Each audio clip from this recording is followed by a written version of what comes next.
Halo teman-teman, selamat pagi, shalom. Perkenalkan, nama saya Julius Erikson Sitenaya.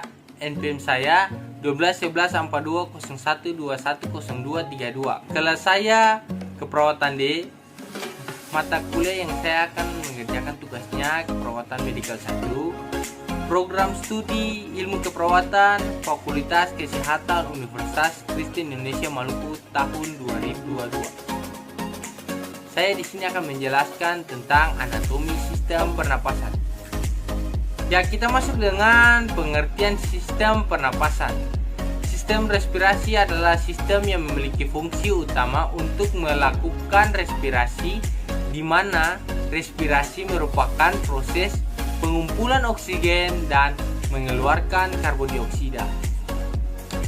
Kita masuk dengan fungsi sistem pernapasan. Mengalir udara sesuai suhu tubuh dan melembabkannya sesuai kondisi tubuh, melindungi saluran udara dari zat berbahaya dan iritasi. Ya, di sini ada terbagi bagian fungsi pernapasan. Ada 6 bagian fungsi pernapasan.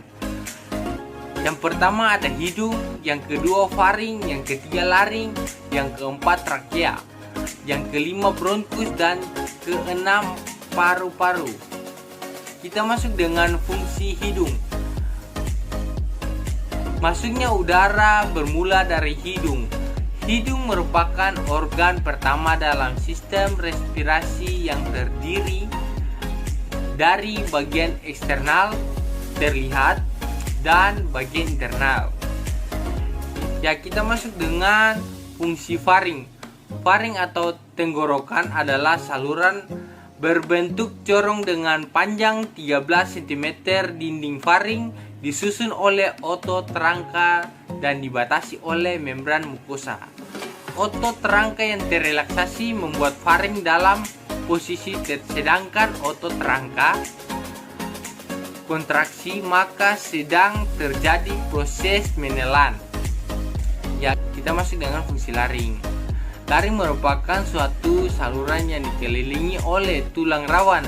Laring berada di antara orofaring dan trakea. Di depan laring ofaring, salah satu tulang rawan pada laring disebut epiglotis terletak di ujung bagian pangkal laring. Laring diselaput oleh membran mukosa yang terdiri dari epitel berlapis pipi yang cukup tebal sehingga kuat untuk menahan getaran-getaran suara pada laring. Fungsi utama laring adalah menghasilkan suara dan juga sebagai tempat keluar masuk udara. Pangkal tenggorokan disusun oleh beberapa tulang rawan yang membentuk jakun. Pangkal tenggorok dapat ditutup oleh katup pangkal tenggorok epiglotis. Ya, kita masuk dengan fungsi trakea. Trakea atau batang tenggorokan merupakan saluran tubuler yang dilewati udara dari laring menuju paru-paru. Trakea juga dilapisi oleh epitel kolumnar bersilia sehingga dapat menyebabkan zat selain udara yang masuk lalu akan didorong ke atas melewati esofagus untuk ditelan atau dikeluarkan lewat dahak. Trakea dan bronkus juga memiliki reseptori. Iritan yang menisipulasi batuk memaksa partikel yang masuk kembali ke atas. Ya, kita masuk dengan bronkus.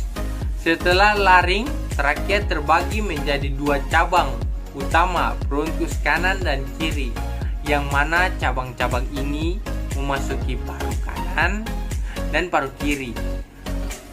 Di dalam masing-masing paru, bronkus tersebut bercabang dan semakin sempit, pendek, dan semakin banyak jumlah cabangnya, seperti percabangan pada pohon. Cabang terkecil dikenal dengan sebutan bronchioles pada pasien PPOK. Sekresi mukus berlebih ke dalam cabang bronkus sehingga menyebabkan bronkitis kronis. Ya, kita masuk dengan fungsi paru-paru. Paru-paru bagi menjadi bagian-bagian yang disebut lobus. Terdapat 3 lobus di paru sebelah kanan dan 2 lobus di paru sebelah kiri. Di antara kedua paru terdapat ruang yang bernama cardiac node yang merupakan tempat bagi jantung.